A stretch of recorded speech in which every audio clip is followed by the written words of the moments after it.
agar kita semua dituntun oleh Roh Kudus untuk menerima pengajaran ini. Mari kita berdoa. Bapa kami yang di surga, dikuduskanlah namamu, datanglah kerajaan-Mu, jadilah kehendak-Mu di bumi seperti di dalam surga. Bapa, sebentar lagi kami akan mendengar tentang firman-Mu. Kiranya peganglah hati dan pikiran kami dan juga lisan kami, agar dia menyatu, agar semua yang mendengar bisa memperoleh hikmat dan berkat daripada Bapa. Bapa, aku tahu ada dosa dan kejahatanku, kiranya ampunilah kami akan kesalahan kami, seperti kami mengampuni orang yang bersalah kepada kami. Jangan membawa kami dalam pencobaan, tetapi bebaskanlah kami dari yang jahat. Amin. Amin. Salam semuanya. Salam. Ya. Sebenarnya saya siang hari ini lagi-lagi gak siap juga sebenarnya. Kenapa gak siap?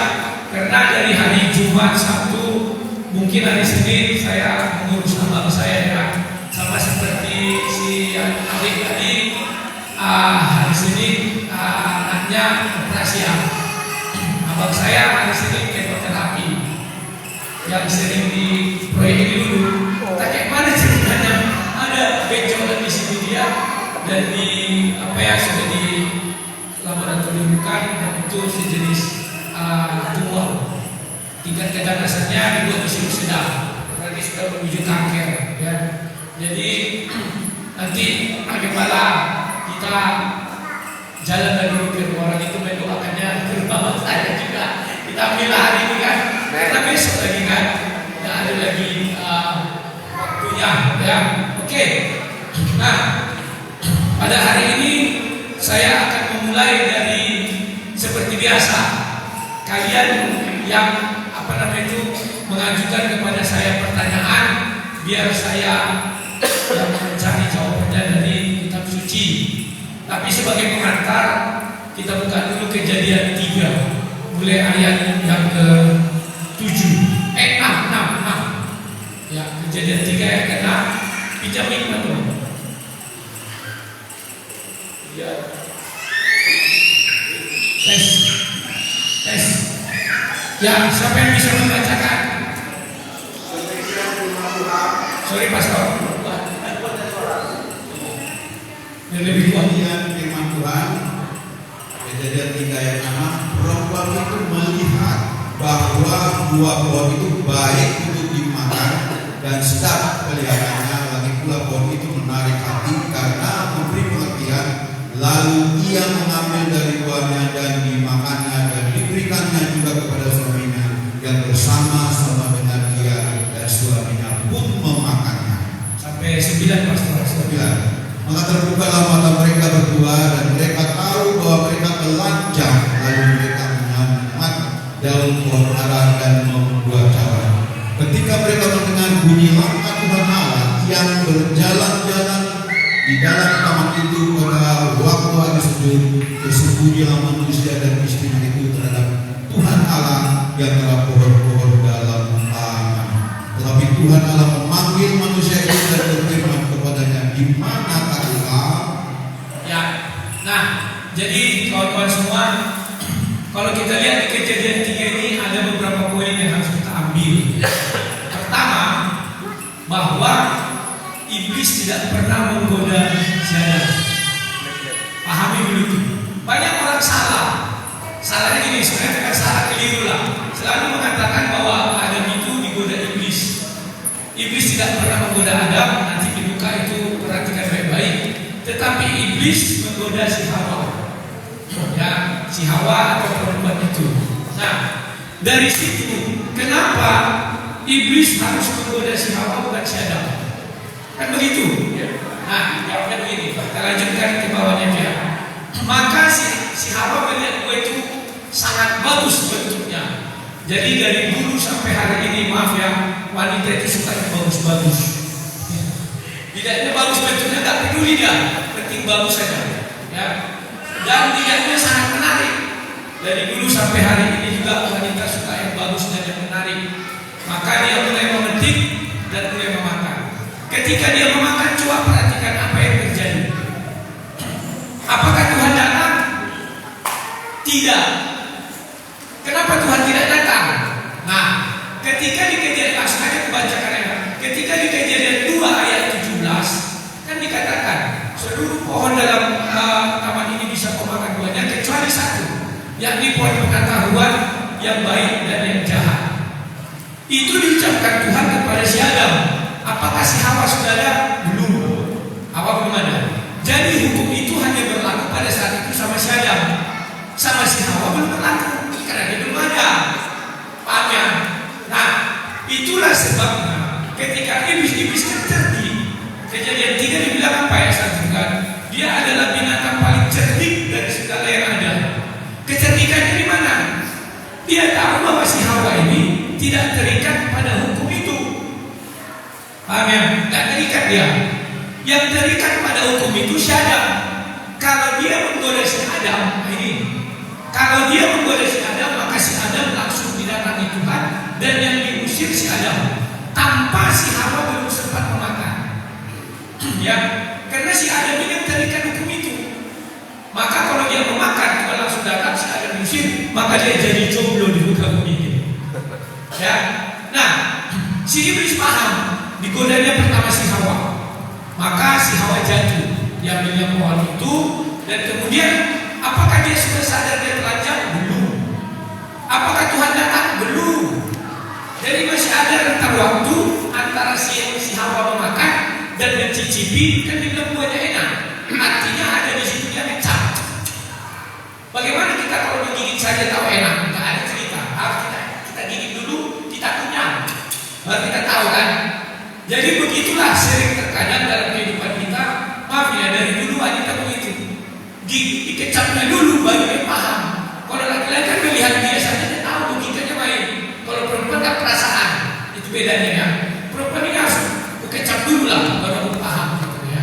Nah, setelah digigitnya dikasihnya sama suaminya, maka suaminya mengambil dan memakan. Setelah suaminya memakan, baru mata mereka terbuka. Ketika si Hawa memakan, mata mereka tidak terbuka. Jelas ayat itu urutannya. Kenapa tidak terbuka? Karena si Hawa belum tidak terikat dengan hukum itu. Si Adam terikat, begitu dimakannya langsung mata mereka terbuka, mereka tahu Tuhannya. Sudah? Dan selanjutnya apa? Setelah dimakannya Tuhan langsung datang. Nah, andai kata si Hawa terikat juga hukum itu, andai kata iblis menggoda si Adam, begitu dimakan si Adam matanya terbuka. Saya telanjang. Si Hawa nggak ada telanjang. Si Adam akan pergi jauh. Kan setelah itu apa? Dia pergi serondong tersembunyi, dibuatnya cawan, kan begitu. Nah, Tuhan pasti akan datang. Maka si Adam lah yang akan dihukum. Kalau dia dihukum, maka dia akan menjadi jomblo selama di muka bumi. Jomblo itu nggak punya pasangan. Nah, tetapi karena si Hawa sudah jadi lebih dahulu, dikasihnya sama si Adam, maka terbuka mata mereka. Ya, di situ dia mendengar langkah Tuhan. Tuhan mengatakan, "Hai Adam, di mana kamu? Kenapa Tuhan tidak mencari si Hawa? Hai Hawa, di mana engkau? Kau juga memakannya." Tuhan tidak akan pernah mencari si Hawa. Kenapa? Karena yang terikat hukum Tuhan itu hanyalah si Hawa. Si Adam, siapa enggak? Bagian demikian juga dalam kehidupan kita. Semua hukum yang di dalam Bible itu terikat kepada kita. Makanya nanti Tuhan tidak akan mencari orang muda, Hindu dan lain-lainnya. Kita yang dicari Tuhan. Karena kita terikat hukum yang di dalam Bible, orang lain itu tidak terikat. Paham ya? Nah, maka ditanya, "Hai Adam, di mana engkau?" Maka orang berkata, "Wah, Tuhannya orang Kristen nggak maha tahu. Masa bertanya, hai Adam, di mana engkau?" Tuhan bukan nggak maha tahu. Tapi apa maksudnya di situ? Bahwa Tuhan mencari orang yang berdosa. Ya kan? Maka Yesus juga datang. Apa bilang Yesus? Aku datang memanggil orang berdosa. Jadi kalau ada di sini orang suci, Yesus tidak memanggil kau. Jika ada Kristen saya berdosa, makanya saya hadir di sini. Kalau saya orang suci, saya tidak akan mungkin Yesus tidak mengenal saya karena tidak pernah dipanggilnya. Karena dipanggil Yesus kita kan, karena kita orang suci.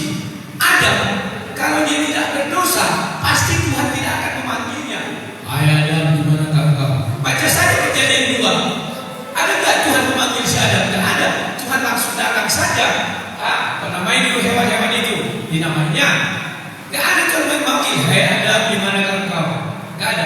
suci. Tapi setelah jadi ke dalam dosa, maka Tuhan memanggil orang berdosa. Itu maksudnya ya, bukan berarti Tuhan nggak tahu. Jadi berbahagialah kita hidup di dalam kekristenan. Kenapa? Pertama, kita terikat hukum Tuhan, maka Tuhan akan mencari kita sampai kapanpun. Saya orang berdosa. Saya dicari Tuhan setiap hari. Saya dipanggil Tuhan setiap hari, tapi bukan dipanggil ke saya. Tepatnya dicari, jangan dipanggil. Nanti kalau dipanggil, kalian bilang, bah, sudah dipanggil Tuhan, dah, mending lagi kawan ini, kan? Bukan ya? Dicari, ayo nih, gimana kamu? Setiap hari saya dicari. Nah, setelah itu apa yang terjadi? Izin pastor, ayat selanjutnya pastor. Ada di kita pastor, biar kita sampai belakang. Izin pastor ini. Ayat 10. Ya. Ia menjawab, ketika aku mendengar bahwa roh ada dalam taman ini, aku menjadi takut karena aku telanjang, sebab itu aku bersembunyi. Ya, terima kasih. Perhatikan ya kawan-kawan, ini hanya bicara Bible. Sampai hari ini, setiap hari saya membaca kitab suci. Tapi yang selalu saya baca itu, yang paling saya sukai dan paling menurut saya itu paling adalah untuk kitab suci hanyalah Bible. Kenapa? Kalimat-kalimat penggunaan kata-kata di dalamnya sangat tepat. Perhatikan di dalam ayat itu dikatakan, aku takut. Padahal ayat sekali sebelumnya katakan apa? Kami telanjang, makanya terbuka dan mereka tahu telanjang. Kalau telanjang harusnya apa yang terjadi? Malu. Dan malu kalau kita telanjang. Tetapi kalimat yang dipakai gak malu, tetapi takut. Kenapa harus takut? Karena di mata Tuhan, mau kita pakai beton sekalipun, tembus pandang sama Tuhan. Jadi kalimat yang digunakan tidak malu tapi takut.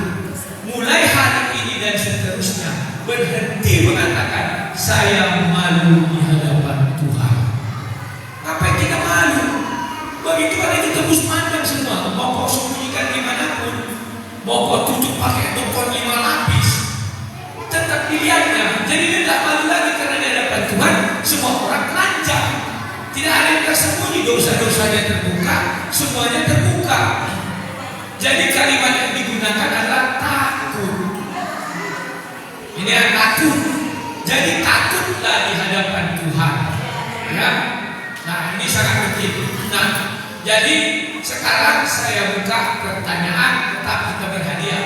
Ayo. Ini berhadiah. Ayo. Siapa yang mau bertanya, silakan. Nanti saya buat pertanyaan, saya menjawab. Silakan. Ini hanya perangsang ya, yang bilang. Bisa yang tua.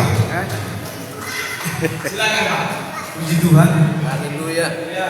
Ayat ini ayat yang disampaikan oleh Bapak Rudi. Ayat yang 10 ini baru yang diterangkan ini. Ini tentang kita itu. Kalau saya simak langsung dari penyampaian Bapak Rudi tentang malu dengan takut. Malu dengan takut itu. Artinya tadi kalau kita malu, perkataan malu itu berarti kita keterbatasan seperti tadi itu antara kita sesama manusia. Tetapi dengan Tuhan tadi, dengan karena Dia Allah yang berkuasa, bahwa Dia melihat segala apa yang kita perbuat. Disinilah yang saya maksud dan saya tanyakan. Kita manusia ini tidak ada rasa takut. Selalu bersembunyi seperti tadi itu. Jadi yang saya tanya sekarang ini sama Bapak ini, apakah ini rancangan Tuhan? Dan Tuhan punya rancangan bagi mereka ini karena benteng untuk membagari hidup rumah tangga, katakan dari rumah tangga keluarga ini, bahwa Tuhan sudah memberikan persiapan bagi mereka, tapi mereka tidak melakukan. Terima kasih. Oke, terima kasih. Tulang. Oke, seperti biasa, tanpa mengurangi atas hormat, aku memberkati tulang ini dulu. Semua orang berhak memberkati dan memberkati. Kalian juga bisa memberkati saya ya. Kalau misalnya kalian mau memberkati saya seribu perak, saya tidak bisa menolak. Kenapa? Semua orang berhak memberkati. Kalau saya tolak, sama dengan berarti memberkati itu hak orang kaya. Enggak juga. Lihat ibu-ibu yang datang ke Bait Allah itu, dia mengasih buah pasir itu, enggak lebih dan enggak kurang. Dia diejek, dihina, tapi justru kata Yesus, oh ini yang bagus ini. Oke, sekarang saya jawab. Betul bahwa rumah tangga, kenapa Tuhan di Kejadian 2 mengatakan begini? Maka Tuhan melihat semua hewan-hewan kan berpasangan, tapi dilihatnya manusia ini enggak ada pasangannya. Kan begitu. Maka Tuhan menciptakan dari tulang dan dagingnya, itulah namanya perempuan. Ya, diciptakannya dia perempuan dari tulang dan dagingnya. Oke, nah perempuan ini diciptakan untuk sebagai apa? Penolong yang sepadan. Bukan penolong lebih rendah, bukan penolong lebih tinggi. Sepadan, tetapi sepadan tidak bisa lebih tinggi. Contoh, presiden dan wakil presiden itu sepadan, setara. Tetapi di dalam pekerjaannya, presiden lebih tinggi dari wakil presiden. Paham ya? Maka dikatakanlah penolong yang sepadan. Tidak dikatakan penolong yang rendah. Kekeliruan kita, sering kita merendahkan wanita dan dibuat sepadan. Dan kekeliruan juga di kita, wanita sering lebih tinggi dari pria. Gak bisa. Kan begitu ya? Karena kalimatnya penolong yang sepadan. Presiden dan wakil presiden kedudukannya sama. Tetapi di dalam pekerjaannya, presiden lebih tinggi daripada wakil presiden. Wakil presiden tidak sampai kapanpun tidak akan pernah dikatakan presiden kecuali ada hal-hal yang mendesak atau dilantik tadi ya. Oke. Nah, kemudian itulah namanya keluarga. Ya, keluarga itulah hubungan jemaat paling kecil. Makanya 2-3 orang ada atau ada di sana. Kenapa dibilang 2 atau 3? 2 itu adalah suami istri, yang ketiga adalah anaknya. Ya, tetapi bisa juga ditarik orang, kita bertiga atau berdua, Tuhan ada, bisa juga. Tetapi ketika itu diucapkan kelompok terkecil, itulah namanya keluarga. Oke ya, sampai di situ paham. Nah, apakah Tuhan sudah merancangkan untuk orang ini? Rancangan Tuhan adalah rancangan damai sejahtera. Tidak pernah rancangan Tuhan itu adalah rancangan kecelakaan, tidak pernah itu. Selalu damai sejahtera. Kemudian yang terjadi adalah iblislah yang memporak-porandakan rancangan Tuhan yang damai sejahtera itu. Makanya kalau ada kita lihat sebuah rumah tangga hancur atau bagaimana, itu bukan dari Tuhan, tapi dari iblis. Kenapa demikian? Kita bercontoh kepada Adam dan Hawa. Kenapa mereka rusak? Itu karena iblis ada di situ. Ya, andai kata sebelumnya apakah mereka hancur? Kan tidak. Tapi karena iblis ada di situ, maka rusaklah ini. Tidak apa-apa. Rusaklah tanah yang sudah dibangun Tuhan, di mana bahwa inilah tulang dari tulangku dan daging dari dagingku, dan dinamakanlah dia Tuhan. Ya, jadi kawan-kawan, yang merusak tatanan rumah tangga bukan Tuhan. Tuhan tidak pernah merusak. Cuma kita bedakan kita dengan dunia ini. Dunia ini kalau dia menikah dibilang dari Tuhan, dia bercerai itu dari Tuhan. Jadi iblis itu baik, gak punya kesalahan. Iblis tidak punya penyakit. Kalau di Kristen rancangan Tuhan damai sejahtera, yang tidak damai sejahtera itu dari iblis. Hanya saja kita secara kebanyakan nonton TV, kita lihat di TV artis menikah dia, ini dari Tuhan, sudah ditunjukkan, itulah musuhku, katanya. Inilah pasanganku, katanya. 2 tahun kemudian dia cerai. Ini juga kehendak Tuhan. Kan jadi lucu. Kalau di satu saat dia mengatakan dia menikah dari Tuhan, dia bercerai dari Tuhan. Lah jadi Tuhan itu apa? Ingat, ajaran Kristen Tuhan itu adalah kasih. Ya, karena Allah adalah kasih. Titik.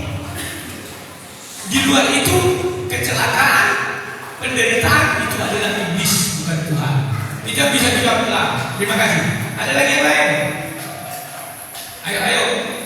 Sekarang saatnya kalian yang menjadi pelaku. Yuk. Silakan.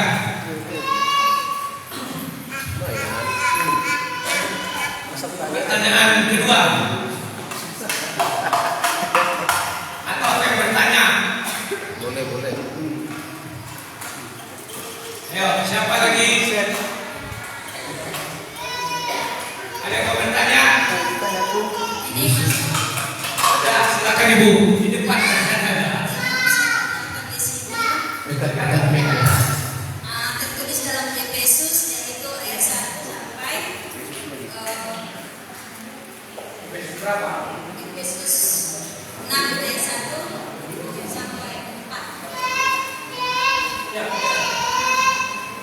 Di sini dikatakan, hai anak-anak, taatilah orang tuamu di dalam Tuhan, karena haruslah demikian. Hormatilah ayahmu dan ibumu. Ini adalah suatu perintah yang penting, seperti yang nyata dari janji ini, supaya kamu berbahagia dan panjang umurmu di bumi. Dan kamu bapak-bapak,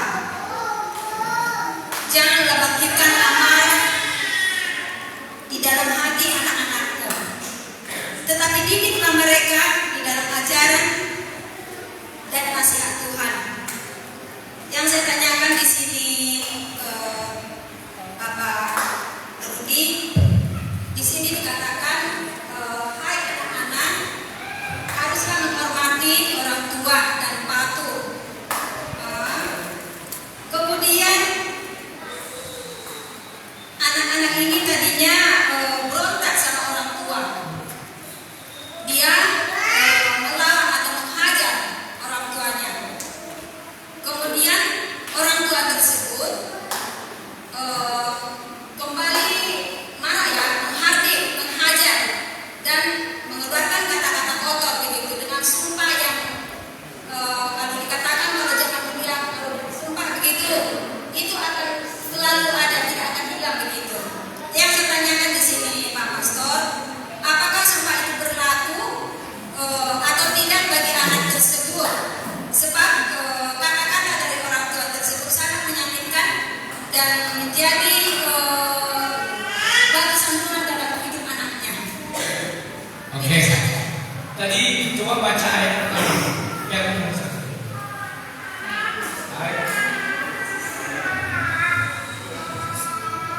Yesus 6 ayat 1. Hai anak-anak, taatilah orang tuamu di dalam Tuhan. Oke, sampai situ dulu. Hai anak-anak, taatilah orang tuamu di dalam Tuhan. Artinya apa? Kalau tidak di dalam Tuhan bagaimana? Tidak usah taati. Kenapa demikian? Karena Allah itu adalah Allah yang pencemburu. Contoh, ada perintah untuk taat kepada pemerintah, tetapi kenapa Sadrak, Mesak, Abednego tidak taat kepada Nebukadnezar?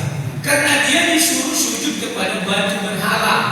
Ingat ya, karena dia yang dibuatnya patungnya Nebukadnezar, disuruh Sadrak, Mesak, Abednego untuk sujud.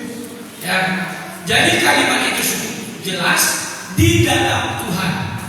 Contoh, si bapak mengatakan, nah, curi dulu laporan itu, tapi bikin laporan itu. Tidak usah taati, Pak, itu bukan kenapa kita. Gak ada katanya, tak hormati orang tuamu. Itu bukan hormat. Taati orang tuamu. Iya Pak, di dalam Tuhan. Kalau tidak di dalam Tuhan, memang tidak dibuat di situ, tapi otak kita disuruhnya berpikir. Ya, otak kita disuruh berpikir kalimat di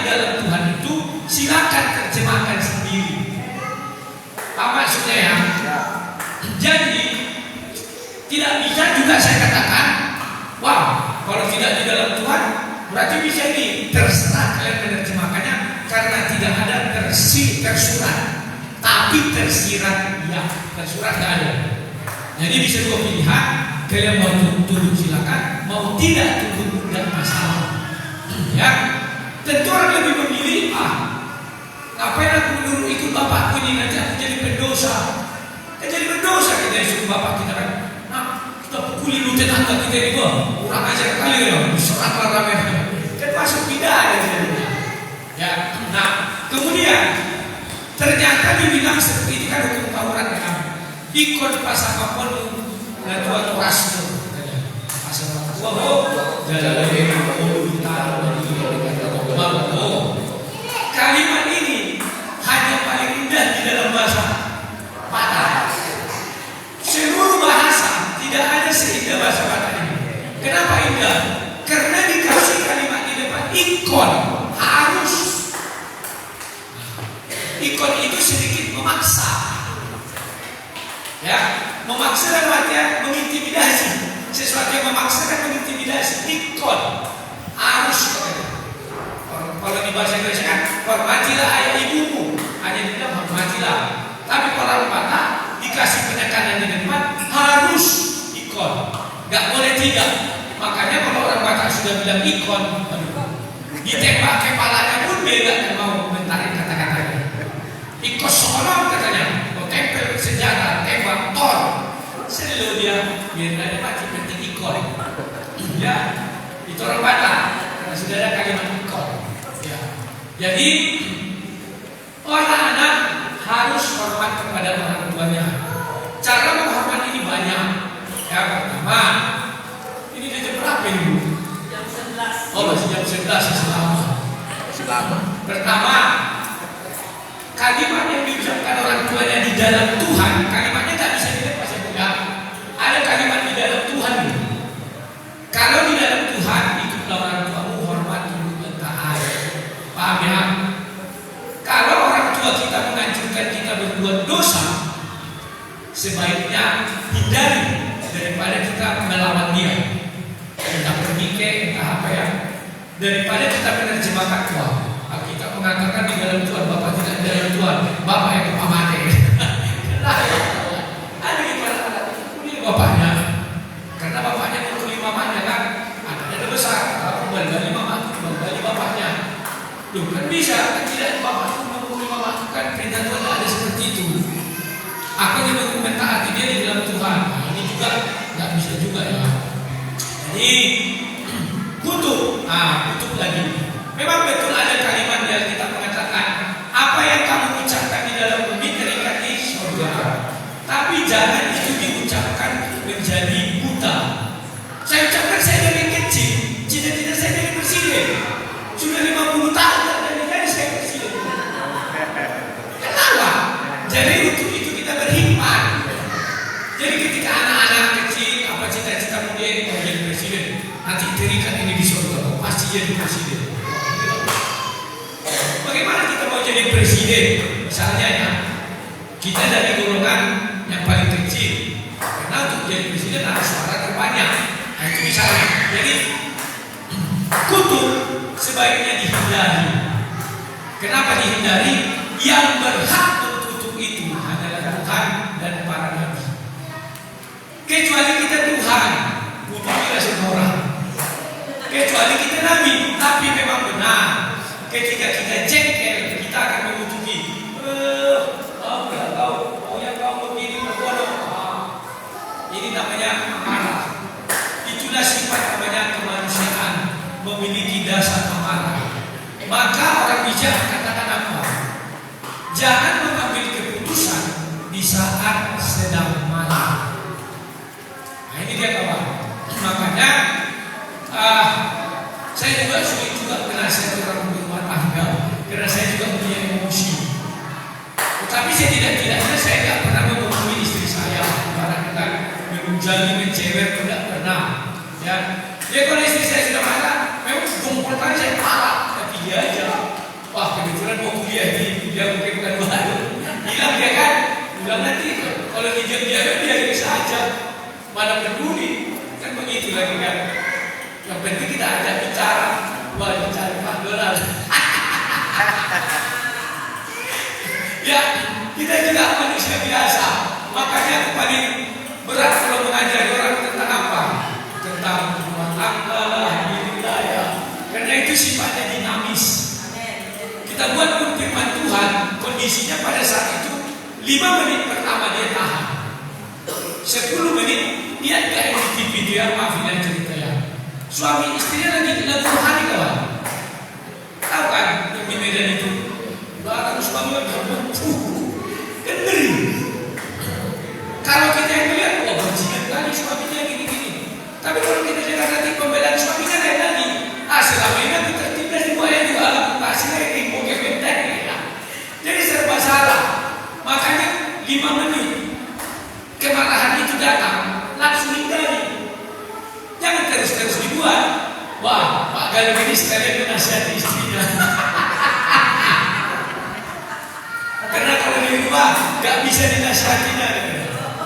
Hari ini saya didiam istri saya kemarin. Firman Tuhan itu ibarat pedang bermata dua. Ya, ketika aku menyampaikan, aku juga tenang. Jangan dikira pedang firman itu seperti pedang mata satu. Enggak. Kalau pedang bermata satu biasanya pengkhotbahnya atau penyampai firman menyampaikan yang tidak ada hubungan dengan dirinya. Apa bisa dijamin tidak ada yang menyangkut kepada dirinya? Tidak bisa. Setiap kalimat yang diucap pasti ada yang mengenang kepada dia. Ya. Dan di sini kita harus jujur. Jangan seolah-olah paling baik di sini paling mulia. Nah, ya. Ya, silakan kalau ada pertanyaan lagi. Ingat ya. Ini Mana boleh 5 menit, jangan lewat. Ya. Lewat 5 sebentar. Lewat 5 menit, amarahnya memuncak, dicit-dicit dia. Udah kau. Ini Bapak Rudi. Ya.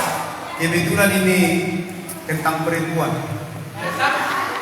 Jadi kalau maaf saya tidak melecehkan seorang perempuan. Di sini dikatakan perempuan itu melihat bahwa buah pohon itu baik untuk dimakan, dan setiap kelihatannya bagi pula pohon itu menarik hati karena memberi pengertian. Lalu ia mengambil dari buahnya dan dimakannya dan diberikan juga kepada suaminya yang bersama-sama dengan dia, dan suaminya pun memakannya. Yang saya tanyakan ini tentang perempuan ini, dan inilah pengalaman dengan pengalaman kita di mana-mana. Dan berbeda daripada saya baca ini, saya tertarik juga ini. Oke, kita baca di Korintus, kita buka masing-masing Korintus 14. Korintus 14 ayat 14. Sama seperti dan semua jemaat orang kudus, perempuan-perempuan harus berdiam diri dalam pertemuan-pertemuan jemaat. Sebab mereka tidak diperbolehkan untuk berbicara, mereka harus menundukkan diri. Seperti yang dikatakan juga oleh hukum Taurat. Jika mereka ingin mengetahui sesuatu, baiklah mereka menanyakannya kepada suaminya di rumah. Sebab tidak sopan bagi perempuan untuk berbicara dalam pertemuan jemaat. Terima kasih. Oke, terima kasih. Ya, kalau bicara kejadian itu, itulah memang dari zaman dulu kala sampai kiamat. Itulah cerminan wanita. Wanita pertama sekali pasti melihat dari luarnya, wih, cantik katanya kan. Sudah kan juga siapa? Dia melihat buah itu indah, cantik gitu kan. Sampai kapanpun, sampai kiamat itulah pertama dari wanita. Ya, karena memang yang pertama dilihat itu luarnya. Tapi bukan wanita saja, sekarang pria pun udah banyak wanita-wanitaan. Pria juga sudah melihat dari luarnya saja. Wih, mantap nih, cantik nih, barang ini apa nih, penting bagus dia. Begitu dibeli, banyak palsu misalnya. Ya. Jadi ini menjadi apa ya, perhatian kita lah. Ya, memang sudah dari dulu begitu nih, sepertinya sudah diceritakan di Bible dan itu terjadi. Ya. Nah, kemudian satu raja-raja berapa ya? Aku udah lupa. Deborah, siapa yang bisa mencari Deborah? Ya, Deborah. Ada yang punya Alkitab? pencarian, carikan dulu Deborah itu di raja-raja berapa?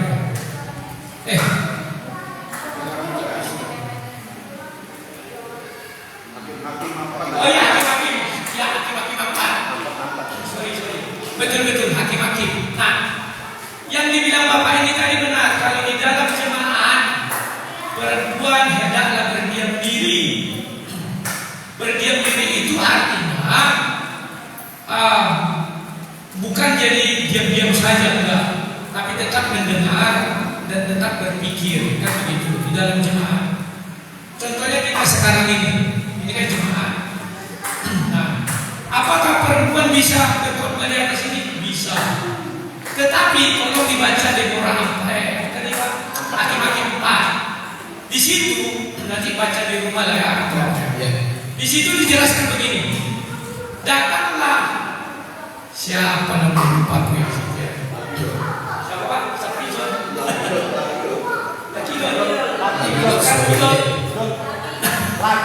Oh ya. Nanti dia datang. Suaminya. Iya, ada di bawahnya itu. Ayat berapa? Saking banyak cerita rupanya. Jadi ceritanya begini. Datanglah si William siapa? Dia mengajak untuk pergi berperang. Jadi ceritanya berperang ini. Deborah ini seorang wanita. Jadi panglima perang harusnya kan yang pergi berperang panglima perang. Tapi entah kenapa dia datang menemui si Deborah, ayolah kita taklukkan pasukan orang sana. Datang Deborah bilang, kau kan panglima perang, kenapa kau tak pergi berperang? Aku takut katanya. Jadi Deborah bilang, oke, aku akan pergi bersamamu. Tapi ingat, dibilang sudah apa? Kemuliaanmu akan dicabut, kemuliaan akan dicabut daripadamu dan akan diberikan kepadaku. Artinya apa? Ini juga nasihat untuk orang-orang bapak-bapak ya, kalau ada pertanian di rumahnya atau apa, disuruhlah istrinya yang buat doa, bantu kata kau dah katanya. Di situ apa yang dibilang di hakim-hakim itu benar. Kemuliaan suaminya dicabut Tuhan, diberikan kepada istrinya, sehingga pada orang nanti foto suami naik apa tai semua kan itu kan. Istrinya yang dipuji. Wah, jago ternyata wah, jago kali begitu. Bisa menyampaikan kata begini begono. Jadi para pria berhati-hatilah kalau kemuliaan kita dicabut dari kita sehingga kita menjadi sampah kita. Apa nggak bisa? Jadi jangan orang banyak. Ini laki-laki tapi nggak ada bisanya. Pemimpin nggak bisa. Mengapa? Hal yang kecil berdoa nggak bisa, membuat kata-kata nggak bisa, dicabut kemuliaannya. Ya, nanti dicari di Deborah berapa? Hakim-hakim 4 ayat 11 atau berapa aja itu ya. Nanti cari saja. Nah, di dalam jemaat sekarang sudah ada namanya pendeta wanita. Di dalam Katolik wanita namanya suster, gembalanya pendetanya itu namanya pastor atau gembala. Di dalam Katolik suster tidak bisa duduk di depan, itu nggak bisa, pokoknya nggak bisa. Ya, kalau di dalam orang Kristen modern sekarang Protestan, perempuan sudah bisa berubah. Tetapi pahamilah bahwa seluruh pria yang ada di situ kemuliaannya dicabut. Hanya itu saja. Efek lain apa? Nggak ada. Silakan perempuan berkhotbah di sini, silakan. Tapi kalau mimpi nyanyi bisa. Karena di Bait Allah dulu anaknya si Jefta juga kan mainnya pada media rebana. Tapi anaknya itu tahu nggak kisah Jefta ini? Sangat tragis. Anaknya jadi dibakar karena dia berjanji bersumpah sampai keluar pertama dari rumah, aku persembahkan buat Tuhan. Ya, ngeri itu kawan. Jadi itulah sumpah-sumpah tadi dia. Kalau nabi atau raja atau pilihan Tuhan bersumpah harus dilaksanakan. Begitu dia melenceng, dia kena sumpah itu. Tapi kita nggak nabi, makanya kadang ucapkan sumpah selama tidak jadi apa-apa. Kusumpah ya aku jadi presiden pun tidak akan jadi presiden. Aku kadang berpikir kan, kalau kalau orang khotbah, apa yang kau ucapkan di bumi terikat di surga. Kenapa mamaku dulu tidak menyumpahi aku jadi presiden ya? Kalau disumpahi aku jadi presiden, udah presiden yang sekarang. Kan begitu kan? Ada namanya logika berpikir, kebijaksanaan, dan semuanya kita pandang seperti itu. Langsung kita jadi buta. Wah, ini artinya begitu, nggak begitu ya? Itu yang bisa aku katakan larangan. Tapi apakah boleh perempuan? Boleh. Tidak ada larangan, cuma kata Deborah apa? Kemuliaanmu akan dicabut dan diberikan kepada Tuhan. Nah, panglima perang itu rela. Gak apa-apa katanya, cabutlah. Yang penting kita menang melawan sana. Jadi ada lagi namanya kemenangan berperang. Kalau untuk sebuah kemenangan, ya kita harus ikhlas dong laki-laki. Dan laki-laki sok-sokan sudah dekat tahu apa-apa, istrinya lebih cerdas dari dia. Oh, nggak bisa ikut naun, itu sih ikut naun. Nggak bisa juga. Nggak apa-apa. Kemudian kita dicabut demi kejayaan. Karena ada itu kisah Deborah. Oke, tetapi tidaklah lepas dari hukum Tuhan bahwa wanita diciptakan penolong yang sepadan. Setelah kejayaan itu kembalilah menjadi penolong sepadan, bukan menjadi. Ketika 12 berarti jam 11. Oke, 5 menit lagi. Ada lagi terakhir. Ya, sudah.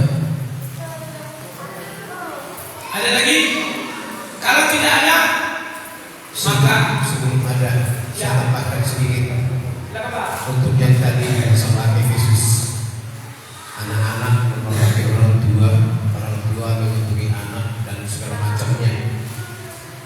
Kita belajar dari Yakub dan Esau ya. Mereka itu meminta berkat dari orang tua dan menyediakan makanan. Dan ketika itu orang tua mengatakan apapun, buktinya dia kan sudah memberikan berkat itu kepada Yakub duluan. Padahal Yakub anak paling kecil, Esau belum datang. Tapi ternyata Ishak sudah memberikan berkat itu kepada Yakub duluan. Sesudah itu datang lagi abangnya Esau. Datang Ishak mengatakan, apalagi yang mau aku kasih sama kau, sudah diberikan sama adik.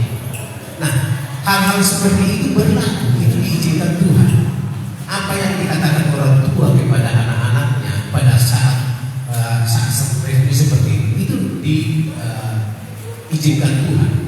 Makanya kata orang Batak itu pasangan komodo rasul. Makanya orang Batak sampai seperti apapun harus dihormati orang tua sampai sudah mati pun, sampai tidak dapat lagi tulang-tulangnya itu tangan itu diizinkan menjadi untuk maksudnya menghormati. Nah itu perlu dipelajari lagi seperti itu. Yang tadi masalah perempuan tadi Pak, sebenarnya pertanyaan sedikit, kenapa mereka bisa jatuh ke dalam dosa? Kenapa perempuan itu bisa tergoda? Mungkin itu aja. Yes, oke, terima kasih. Inilah hebatnya Bible. Ya. Sekarang sebelum saya mulai, saya memberi definisi kitab suci. Ini untuk orang-orang Kristen, dimanapun nanti kalian berada. Kalau ditanya apa definisi kitab suci menurut orang Bible, orang Kristen, adalah kitab suci adalah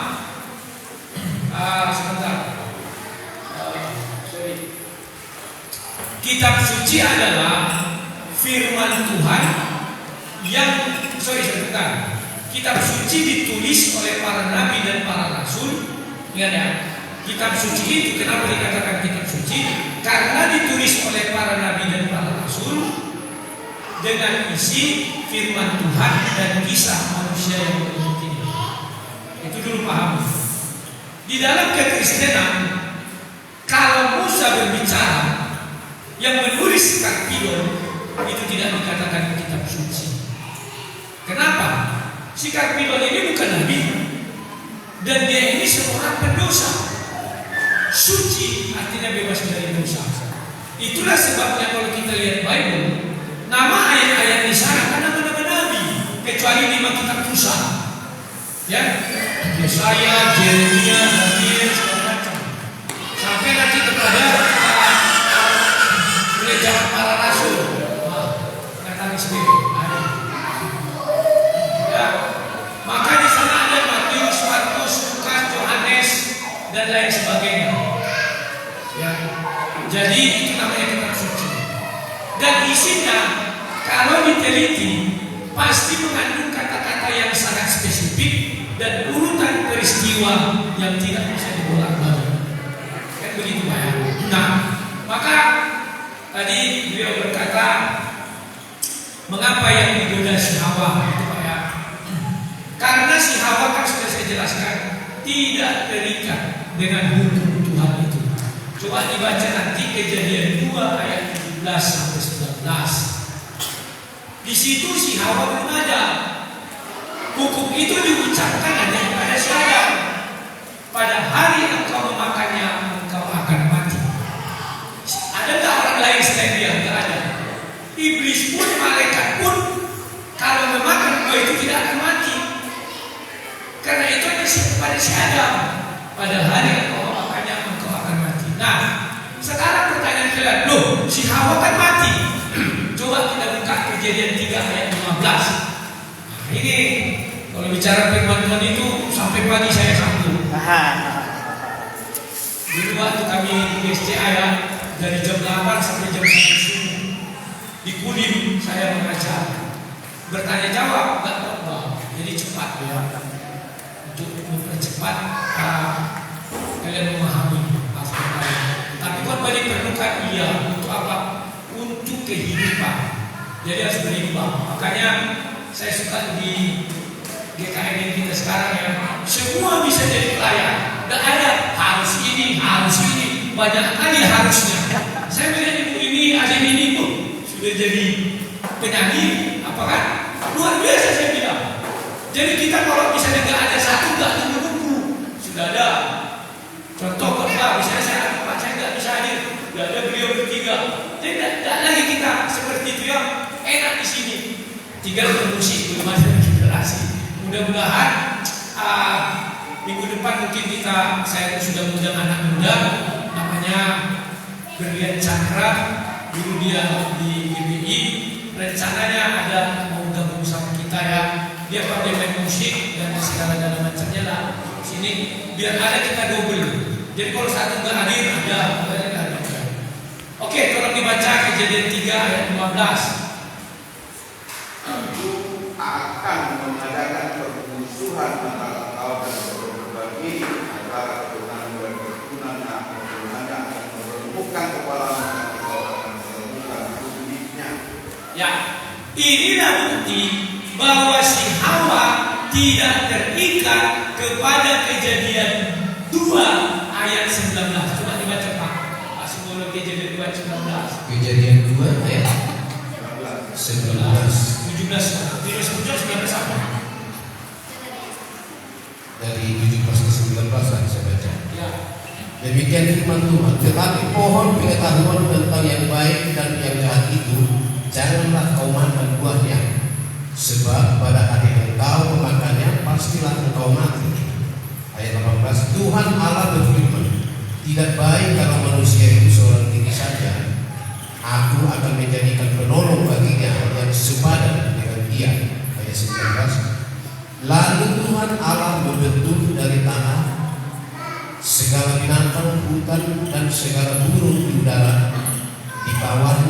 Di bawahnya lah semuanya kepada manusia itu, untuk melihat bagaimana ia menamainya, dan seperti nama yang diberikan manusia itu kepada tiap-tiap makhluk yang hidup, demikianlah nanti nama makhluk itu. Oke, ayat 17 ya. Pada hari engkau memakannya, engkau akan mati. Si Adam memakan buah itu, Tuhan datang dan akhirnya dia diusir ke bumi. Apakah terpenuhi pada hari? Terpenuhi. Kenapa terpenuhi? Pada saat itu digunakan harinya Tuhan. Satu hari bagi Tuhan, 1000 tahun bagi manusia. Si Adam mati sebelum umur 1000 tahun, yakni 930 tahun. Itu di Mazmur 90, coba Pak ayat 4. Mazmur 90 90 ayat 4 apa saya bilang itu?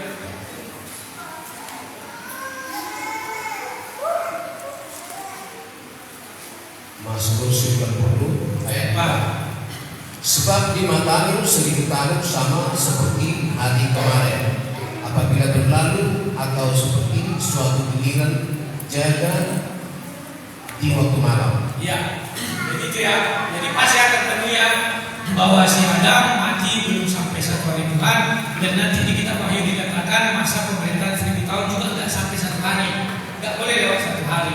Dosa itu berada di dalam tubuh seorang manusia. Ya, oke. Nah, sekarang kita lanjutkan lagi tadi Kejadian 3 ayat 15. Aku akan mengadakan permusuhan antara engkau itu di situ iblis dengan perempuan ini. Perempuan ini di situ Hawa. Contoh. Siapa nama beli? Joses. Ya. Joses kata Pak Donald. Aku akan mengadakan permusuhan antara Joses dan Yohanes. Saya mati. Ada nggak permusuhan kami lagi? Nggak ada mati. Siapa lagi lawanmu? Nggak ada kan? Lawanmu hanya Rudi Yohanes dan Ganu. Jangan Rudi Yohanes yang lain. Nanti orang berdoa. Paham ya? Pertanyaan saya, Hawa sudah mati nggak sekarang? Cara menjawabnya gampang. Iblis sudah mati belum? Belum. Berarti Hawa sudah mati? Belum. Kalau Hawa sudah mati, maka Maria tidak akan dipilih untuk melahirkan Yesus. Kenapa? Keturunan perempuan. Perempuan tidak punya suami. Keturunan perempuan. Hawa itu keturunan Adam. Keturunan perempuan artinya keturunan daging dan tulang. Inilah tulang dari tulang dan daging itu. Makanya Yesus itu adalah Yohanes 1:14 firman yang menjadi daging. Kalau bahasa Yunani kan daging itu ya. Kita bilang manusia ini kan daging. Begitu ya. Nah, andai kata si Hawa sudah mati, tak akan lahir Yesus. Tidak bisa. Karena sudah kalah perempuan itu. Jadi firman Tuhan itu tidak akan digenapi. Kejadian 3:15 tidak akan pernah digenapi. Nah, itulah rahasia kenapa Tuhan mengatakan aku akan mengadakan permusuhan antara engkau Hawa dengan ular ini. Kenapa tidak permusuhan antara si Adam dengan ular ini? Karena si Adam punya kelemahan. Dari dulu tanah kau diambil, engkau akan kembali ke dulu tanah. Kenapa dikatakan itu? Kejadian 3:19. Karena Kejadian 2 ayat 17. Kejadian 2 ayat 17 apa dikatakan? Pada hari yang kau memakannya engkau akan mati. Berarti dia punya limit mati. Tapi si Hawa tidak punya limit mati. Maka dikatakan aku akan mengadakan permusuhan antara engkau iblis dengan perempuan ini. Nah, ini enak untuk dikaji, tetapi tidak mau saya buat sebagai doktrin, hanya sebagai ilmu. Ya, jadi jangan nanti kau sesat kali, jangan, ini ilmu. Kalau tak percaya tanya saja profesor doktor entah siapa. Saya bermusuhan dengan ini. Kapan sebuah permusuhan terakhir? Ketika salah satunya mati, atau ketika keduanya berdamai, atau ketika keduanya mati. Yang lain tidak ada. Apakah Hawa sudah berdamai dengan iblis? Tidak. Apakah kedua-duanya mati? Belum. Ular masih ada kita sekarang masih kemasukan iblis bahkan sampai hari akhir. Nah, maka di Kejadian 3 dikatakan apa? Ayat 20 yang dibilang si Adam, dia adalah ibu dari segala yang hidup. Yang hidup itu di mana? Di bumi kan kematian. Hidup itu di surga. Jadi dia adalah ibu dari segala yang hidup. Semua orang yang masuk surga nanti dia dari hidupnya siapa? Sudah paham ya? Nah, maka datanglah Maria. Kalau dibilang orang terserah mau inkarnasi isi saja. Intinya bahwa Maria ini menggenapi Kejadian 3:15 keturunan si perempuan.